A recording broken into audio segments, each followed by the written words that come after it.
Hello everyone, welcome to Java course on code mode. आज की इस क्लास में हम देखने वाले हैं हम अपने 2D अरे के अंदर किस तरह यूजर से इनपुट करा सकते हैं। तो यहाँ पे भी इनपुट का तरीका बिल्कुल सेम होने वाला है जैसा हमने अपने 1D अरे के अंदर किया था, या फिर जैसे हम अपने वेरिएबल्स को इनपुट कराते हैं सेम वही तरीका है, ज़्यादा कुछ डिफरेंस नहीं है। तो यहाँ पे हम दो तरीके पढ़ेंगे। पहला तरीका हमारा नॉर्मल वाला होगा जिसके अंदर हम अपने इंडेक्स को लेके तब वैल्यूज़ को इनपुट कराएंगे, और दूसरे वाले मेथड में हम फॉर लूप लगा के तब अपने यूजर से इनपुट कराएंगे। तो सीधा अपने प्रोग्राम से स्टार्ट करते हैं। सबसे पहले मेरे पास यहाँ पे एक मेन क्लास है, उसके बाद मेरा मेन फंक्शन है, उसके बाद मैंने अपना एक स्कैनर ऑब्जेक्ट बनाया है। अगर मैं अपना स्कैनर ऑब्जेक्ट बना रहा हूँ तो मेरे को अपने पैकेज को भी इंपोर्ट कराना पड़ेगा। तो यहाँ पे जितने भी पैकेज हैं मैंने सभी को इंपोर्ट करा लिया है।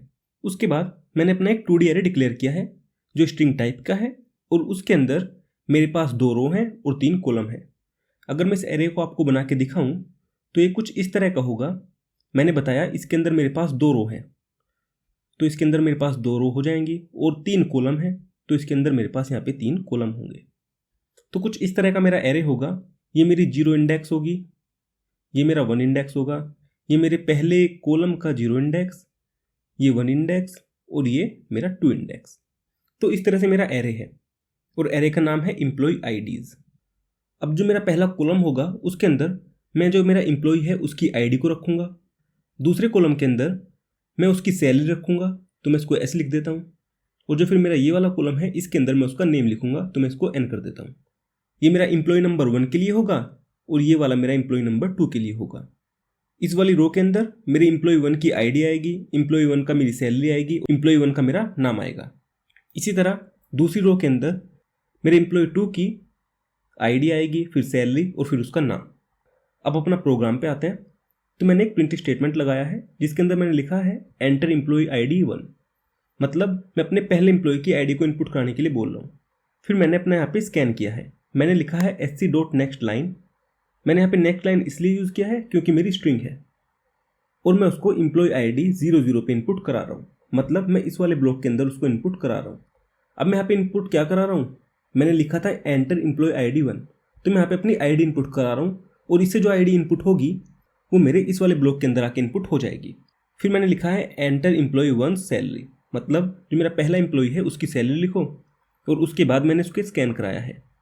अब मैंने जब उसको स्कैन कराया तो मैंने उसको 0 रो और 1 कॉलम के अंदर इनपुट कराया है। तो ये मेरी 0 रो है और ये मेरा 1 कॉलम है, तो इसके अंदर मेरी यहाँ पे सैलरी आ जाएगी मेरे एम्प्लॉय 1 की। उसके बाद मैंने उसका नेम इनपुट कराने के लिए बोला है, तो यहाँ से उसका नेम आ जाएगा और मेरे को यहाँ पे नेम मिल जाएगा। अब मेरे को अपनी इस वाली रो को इनपुट कराना है, तो इस वाली रो के अंदर मैं अपना जो एम्प्लॉय 2 है उसकी वैल्यूज़ को रखूँगा। तो सबसे पहले मैं अपनी आईडी को इनपुट कराऊंगा। बिल्कुल वर्क जैसे मैंने ऊपर किया है सेम ही है, बस मैंने यहाँ पे क्या किया है, मेरी रो हो जाएगी 1 और जो मेरा कॉलम होगा वो हो जाएगा 0, क्योंकि मैं इसके अंदर इनपुट करा रहा हूँ। फिर मैं लिख रहा हूँ सैलरी इनपुट करो, मैं अपने इसके अंदर सैलरी इनपुट करा दूंगा। उसके बाद मैं कह रहा हूँ नेम इनपुट करो, तो मैं इसके अंदर अपना नेम इनपुट करा दूंगा। तो इस तरह से मेरे यहाँ पे पूरा वर्क होगा। अब ऐसा करते हैं, इस कोड को लेते हैं और अपने कोड एडिटर के अंदर जाके इसको चला के देखते हैं। अगर आप इस वीडियो को यूट्यूब पे देख रहे हैं तो आपको इस कोड एडिटर का लिंक डिस्क्रिप्शन के अंदर मिलेगा, और अगर आप इस वीडियो को हमारी कोड मोड वेबसाइट पे देख रहे हो तो आपको होम पेज पे जाना है। जैसे ही आप अपने होम पेज पे जाओगे तो आपको सबसे ऊपर यहाँ पे कोड एडिटर का ऑप्शन मिलेगा। तो आप जैसे इस पर क्लिक करोगे आपका कोड एडिटर खुल जाएगा, और यहाँ से मैं अपनी जावा लैंग्वेज को सिलेक्ट करूँगा, और उसके बाद मैं क्या करूँगा, अपने कोड को यहाँ पे पेस्ट करा दूँगा। अब जैसे ही मैं इस कोड को यहाँ पे पेस्ट कराऊँगा तो मेरा कोड यहाँ पे कुछ इस तरह से दिख रहा है। जो ये बचा हुआ कोड है इसको हम तब देखेंगे जब हम अपने कोड को रन करा देंगे। अब जैसे ही मैं इस कोड को रन करूँगा तो मेरे को आएगा एंटर एम्प्लॉय आईडी 1, मतलब मेरे को पहले एम्प्लॉय की आईडी इनपुट करनी है। उसके बाद मैं एंटर प्रेस करूँगा, सैलरी डाल देते हैं 10,000, एम्प्लॉय 1 का नाम डाल देते हैं, हर्ष डाल देता हूँ। ओके, मैंने नाम की स्पेलिंग गलत कर दी। उसके बाद एम्प्लॉय आईडी 2 मैं डाल देता हूँ 102, एंटर प्रेस करूँगा, सैलरी डालनी है, अब की बार 20,000 डाल देते हैं। फिर एंटर प्रेस करूँगा, नेम डालना है, अब की बार आकाश डाल देते हैं।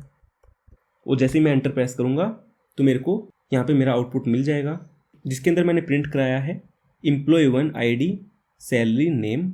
आईडी मेरे को मिली 101, सैलरी मिली मेरे को 10,000, और नेम मिला मेरे को हर्ष, जिसकी स्पेलिंग मैंने गलती कर दी है। उसके बाद एम्प्लॉय 2 आया, उसकी आईडी है, सैलरी है और नेम है। मैंने यहाँ पे आईडी दी थी 102, तो मिल रही है। सैलरी मेरे को यहाँ पे मिल रही है, और नेम मेरे को आकाश मिल रहा है। अब देखते हैं ये हमारा आउटपुट कैसे हुआ। तो मैं इस कोड को थोड़ा बड़ा कर देता हूँ, तो वहाँ से हमें अच्छी तरह समझ में आएगा। अब मैंने यहाँ पे आउटपुट को दिखाने के लिए इटरेशन लगाया है, जिसको हम इससे पहली वाली क्लास के अंदर पढ़ चुके हैं, बट फिर भी मैं यहाँ पे बेसिक सी चीज़ें बता दूंगा। तो हुआ क्या है, मैंने अपनी फोर लूप लगाई है, उसके अंदर आई को 0 पे इनिशियलाइज किया, आई की वैल्यू लेस देन 1 है और आई को प्लस प्लस कर रहा हूँ। यहाँ पे जो मेरा आई है वो मेरी रो के लिए है और जो मेरा जे है वो मेरे कॉलम के लिए। आई की वैल्यू 0 इसलिए है क्योंकि जो मेरी रो है उसकी इंडेक्सिंग 0 से स्टार्ट है। उसके बाद आई की value less than is equals to 1 लिखी है। इसका मतलब ये है मेरा जो मैक्सिमम इंडेक्स होगा रो के अंदर वो 1 होगा, तो मेरे को उस तक जाना है। तो आई की वैल्यू मेरी लेस देन और इज इक्वल्स टू 1 के होनी चाहिए। और जैसे ही मेरी आई की वैल्यू ज़्यादा हो जाएगी 1 से, तो मेरे पास रो नहीं बचेंगी, तो यहाँ से मेरी कंडीशन फॉल्स हो जाएगी, तो मैं आगे नहीं बढ़ पाऊंगा। उसके बाद मैंने आई को प्लस प्लस किया है। इसके बाद जैसे ही मैं अपनी लूप के अंदर जाऊँगा तो मैंने लिखा है system dot out dot print, मतलब मैं प्रिंट करा रहा हूँ। मैंने लिखा है एम्प्लॉय, आई प्लस 1 को प्रिंट कराया है। आई प्लस 1 इसलिए प्रिंट कराया है क्योंकि इनिशियली मेरे आई की वैल्यू 0 से स्टार्ट होगी, तो जब मेरा आई 0 होगा तो मैं यहाँ पे 1 प्रिंट कराऊंगा, मतलब employee 1 ID salary name is equals to. उसके बाद मैं वापस से फॉर लूप लगाऊंगा, जिसके अंदर मैं जे को 0 पे इनिशियलाइज कर रहा हूँ, क्योंकि जे मेरा कॉलम के लिए है और कॉलम भी मेरा 0 से स्टार्ट हो रहा है। जे की value less than is equals to 2 इसलिए है क्योंकि जो मेरे कॉलम का मैक्सिमम इंडेक्स होगा वो 2 होगा, तो मेरी जे की वैल्यू 2 तक जाएगी और फिर मैं अपने जे को प्लस प्लस कर रहा हूँ। और उसके बाद मैं यहाँ पे अपनी वैल्यूज़ को प्रिंट करा रहा हूँ। मैंने सिंपल अपना प्रिंट स्टेटमेंट लगाया है, उसके अंदर एम्प्लॉय आईडी जो मेरा एरे था उसकी आयत रो पे जेथ कॉलम को मैंने प्रिंट करा दिया है। और यहाँ से और फिर मैंने उसके बाद स्पेस देने के लिए यहाँ पे कोमा लगा के टैब दे दिया है। और जैसे ही मेरी फॉर लूप बंद होगी उसके बाद मैंने अपनी लाइन को चेंज किया है, जिससे जो मेरा आउटपुट है वो अगली लाइन के अंदर आ जाए। अब मैं वापस जाता हूँ और वहाँ से आपको समझाता हूँ कि हमारी फॉर लूप यहाँ पे किस तरह से प्रिंट हुई है। तो मेरे आई की वैल्यू 0 है, तो यहाँ से मेरी कंडीशन सही है।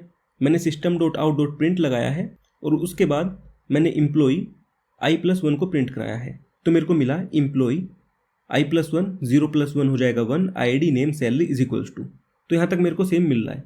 उसके बाद मेरी ये फॉर लूप चली, जे 0 पर इनिशियलाइज है, जे की value less than is equals to 2 है, तो मेरी कंडीशन सही है।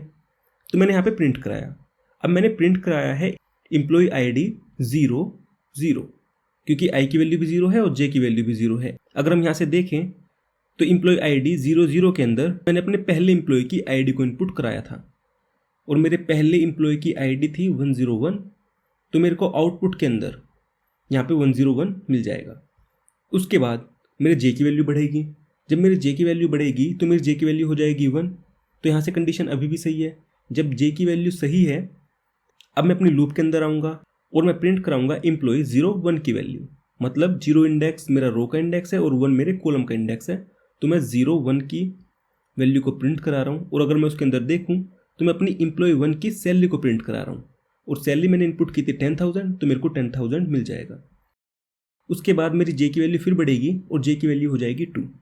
अब यहाँ से कंडीशन फिर भी सही है, तो फिर मैं अपने इस स्टेटमेंट को एग्जीक्यूट करूँगा और अब की बार एम्प्लॉय आईडी 0 2 को प्रिंट कराऊंगा। और अगर मैं यहाँ पे देखूँ 0 2 के अंदर मैं एम्प्लॉय का नाम दे रहा था और मैंने यहाँ पे नाम दिया था हर्ष, तो मेरे को यहाँ पे हर्ष मिल रहा है।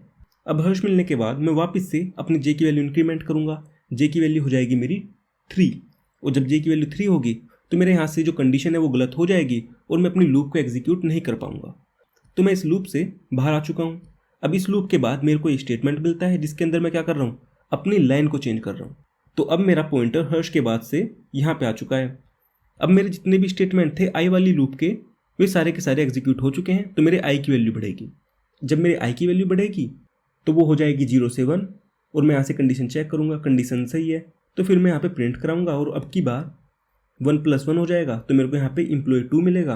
और इसी तरह मेरी ये फॉर लूप चलेगी और मेरे को ये सारी की सारी वैल्यूज़ यहाँ पे इस तरह से मिल जाएंगी। आई थिंक आपको समझ आ गया होगा हमारा आउटपुट किस तरह से आया। हम इस सेम आउटपुट को जो मैंने यहाँ पे आउटपुट कराया है, इससे अगले वाले प्रोग्राम के अंदर भी हम उसको यूज़ करने वाले हैं और इसी तरह अपने एरे को भी एक्सेस करने वाले हैं। तो वहाँ पे मैं केवल इनपुट कराऊंगा और इनपुट का लॉजिक बताऊंगा कि मैंने किस तरह से इनपुट कराया है, और जो मेरा पूरा प्रोग्राम है वो बिल्कुल सेम रहेगा। तो इस तरह से मैं अपने एरे की वैल्यूज़ को इनपुट करा सकता हूँ। बट यहाँ पे प्रॉब्लम है, अभी तो मेरे पास 2 रो थी और 3 मेरे पास कॉलम थे। अगर मैं कह देता मेरे पास 100 रो है या 1000 रो है और मेरे पास 3000 कॉलम है, तो आपको इतनी सारी लाइनें लिखनी पड़ती, जो कि एक गलत चीज़ है। हम इतनी सारी लाइनें नहीं लिख सकते। तो उसके लिए हम क्या करेंगे, अपनी सिंपल फॉर लूप लगाएंगे, क्योंकि अगर हम यहाँ पे देखें तो हमारी लाइनें रिपीट हो रही हैं। तो मैं अपनी फॉर लूप लगा दूंगा और उससे हमारा जो काम है वो कम्प्लीटली हो जाएगा, हमें कुछ नहीं करना पड़ेगा। तो अब उस कोड को देखते हैं कि वो कोड किस तरह से चलेगा। तो हमारे पास जो फॉर लूप वाला कोड है वो ये रहा। अब हमने यहाँ पे क्या किया है उसको देखते हैं। सबसे पहले मैंने अपना एक इंटीजर डिक्लेयर किया रो नाम से, जो मेरे को बताता है मेरे पास कितनी रो होने वाली है। तो उसके अंदर है 2 वैल्यू, तो मतलब मेरे पास 2 रो हैं। और उसके बाद आता है कॉलम, और कॉलम के अंदर है 3, तो मेरे पास यहाँ पे 3 कॉलम है। फिर उसके बाद मैं अपना स्कैनर ऑब्जेक्ट बना रहा हूँ SC नाम से, और उसके बाद मैंने अपना एक एरे डिक्लेयर किया है। अगर मैं यहाँ से अपने एरे को देखूँ तो मैंने स्ट्रिंग्स के बाद रो और कॉलम दिया है। तो ये मेरा एरे कुछ इस तरह से हो जाएगा। मेरे रो की जगह पे चला जाएगा 2 और कॉलम की जगह पे चला जाएगा 3। अब उसके बाद मैंने जो यहाँ पे अपनी फॉर लूप लगाई थी, मैंने सेम फॉर लूप अपनी यहाँ पे लगाई है, बट मैंने यहाँ पे चेंज किया है। मैंने यहाँ पे रो लिखा है, फिर -1 किया है, फिर मैंने यहाँ पे कॉलम लिखा है और फिर -1 किया है। अगर हम यहाँ पे अपनी रो की वैल्यू देखें तो मेरे रो की वैल्यू है 2। अगर मैं 2 से 1 माइनस करता हूँ तो मेरे पास 1 आता है, जो कि यहाँ पे मेरे पास 1 है। फिर मैं अपने कॉलम की वैल्यू में से 1 माइनस करता हूँ, तो कॉलम की वैल्यू है 3, तो 3 में से 1 गया तो मेरे को यहाँ पे 2 मिलेगा। तो दोनों की दोनों लूप, अगर मैं यहाँ वाली देखूँ या यहाँ वाली देखूँ, बिल्कुल सेम है, कोई भी इनके अंदर डिफरेंस नहीं है। और हम इसी प्रोग्राम को अपनी फॉर लूप से बना रहे हैं, तो दोनों में चीज़ें बिल्कुल सेम रहने वाली हैं। बस हम क्या कर रहे हैं, अपने जो मैंने स्टेटमेंट लिखे हैं मैं इनको फॉर लूप के अंदर लिख रहा हूँ, जिससे मेरे को इनको बार बार ना लिखना पड़े। अब मैंने यहाँ पे जो मेरा ये वाला प्रिंट स्टेटमेंट था, मैंने उसको यहाँ पे लिखा है। बस मैंने चेंज क्या किया है, मैंने एम्प्लॉय से पहले एंटर लिख दिया है। मैंने लिखा है enter employee i+1 ID salary name is equals to, और उसके बाद अपनी दूसरी फॉर लूप लगाई है। और अब की बार मैंने स्कैन कराया है, और जो भी मैं वैल्यू स्कैन कराऊंगा मैं अपने एम्प्लॉय आईडी के ith रो और jth कॉलम के अंदर डाल दूंगा। अब इन दोनों में डिफरेंस क्या है, मैं यहाँ पे अपने एरे के ith रो और jth कॉलम की वैल्यू को प्रिंट करा रहा हूँ और यहाँ पे इनपुट करा रहा हूँ। तो इतना सा ही डिफरेंस है, ज़्यादा डिफरेंस नहीं है। और उसके बाद ये तो बिल्कुल मेरा सेम है जैसा मैंने यहाँ पे लिखा हुआ है, बस यहाँ पे भी थोड़ा सा डिफरेंस है। मैंने यहाँ पे अपनी रो लिखी है और यहाँ पे अपना कॉलम लिखा है, बट अगर मैं अपने यहाँ पे रो की वैल्यू को रख दूंगा तो यहाँ पे मेरे को 1 मिलेगा और यहाँ पे भी मेरे को 1 मिलेगा। और अगर यहाँ पे अपने कॉलम की वैल्यू को रख दूंगा तो मेरे को यहाँ पे 2 मिल रहा था, तो मेरे को यहाँ पे भी 2 मिल जाएगा, क्योंकि मेरे कॉलम की वैल्यू है 3 - 1 इज इक्वल्स टू 2। तो ये भी बिल्कुल सेम है और ये भी बिल्कुल सेम है। बस अंतर क्या है, मैंने यहाँ पे प्रिंट कराने की जगह मैंने यहाँ पे स्कैन करा दिया है। तो अब ऐसा करता हूँ, मैं इसको कॉपी कर लेता हूँ और अपने कोड एडिटर के अंदर जाके इसको लिखते हैं। तो यहाँ पे आके इसको पेस्ट कर देते हैं। और अगर अब मैं इस अपने कोड को रन कराऊँ तो पहले इसको मैं करता हूँ क्लियर, अब रन कराता हूँ। तो जैसे इसको मैं रन कराऊंगा मेरे को आएगा enter employee 1 ID salary name. तो सबसे पहले आईडी दूंगा 101, उसके बाद सैलरी 10,000 सैलरी हो जाएगी। एंटर प्रेस करूंगा तो नेम आएगा, नेम में दे देता हूँ हर्ष, और अब की बार स्पेलिंग बिल्कुल सही होगी। एंटर एम्प्लॉय 2 ID दे देते हैं 102, फिर डाल देते हैं इसकी सैलरी 2000 नहीं 20,000, कम नहीं करेंगे, आकाश इसका नाम होगा। और जैसे ही एंटर प्रेस करूंगा तो मेरे को आउटपुट के अंदर मेरी ये वैल्यूज़ मिल जाएंगी। तो जैसी हमारी यहाँ पे फॉर लूप चली थी, बिल्कुल सेम फॉर लूप हमारी यहाँ पे चली है। अब मैं इसको थोड़ा बड़ा करके दिखाता हूँ कि चीज़ें किस तरह से काम करी हैं। आई की वैल्यू मेरी 0 पे इनिशियलाइज है। यहाँ से अगर मैं कंडीशन को चेक करूँ तो मेरी कंडीशन कुछ इस तरह से है, i < इज इक्वल्स टू 1, क्योंकि मेरी रो की वैल्यू है 2, तो मेरी ये कंडीशन है। तो मेरी ये कंडीशन सही है। उसके बाद मैं आ रहा हूँ यहाँ पे और अपने इस स्टेटमेंट को प्रिंट करा रहा हूँ। इसके अंदर मैंने लिखा है enter employee i+1 plus ID salary name. i+1 की वैल्यू हो जाएगी यहाँ से 1, क्योंकि i की वैल्यू है 0, 0 + 1 1। उसके बाद मैं अपनी इस फॉर लूप के अंदर जाऊँगा। यहाँ पे मेरा j है, j मेरा कॉलम के लिए है।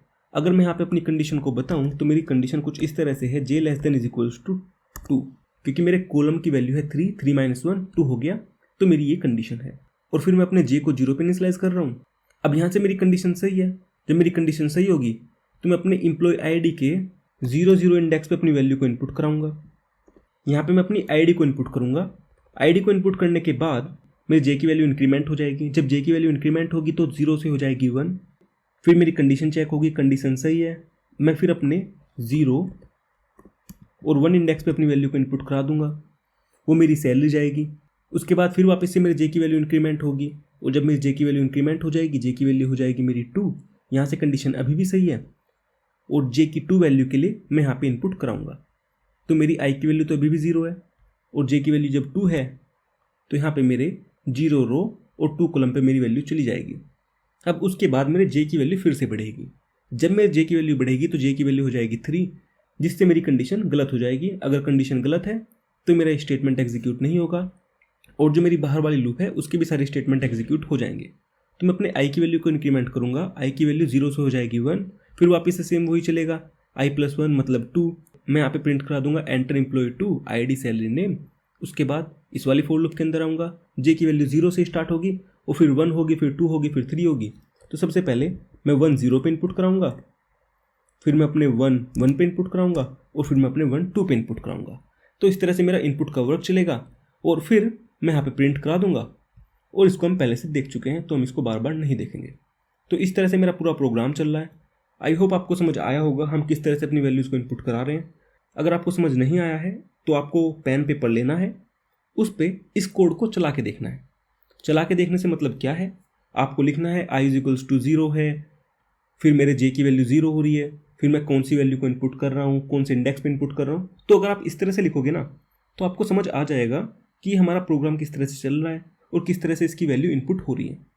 अब इसके बाद आपके पास एक क्विज होगी जिसको आपको सोल्व करना है। अगर आप इस वीडियो को यूट्यूब पे देख रहे हैं तो आपको वीडियो को लाइक करना है, चैनल को सब्सक्राइब करना है। अगर आप इस कोर्स को देखना चाहते हो तो इस कोर्स का लिंक आपको डिस्क्रिप्शन के अंदर मिलेगा, आप वहाँ से जाकर इस कोर्स को देख सकते हो। तो मिलते हैं अगली क्लास के अंदर, तब तक के लिए thank you and bye bye.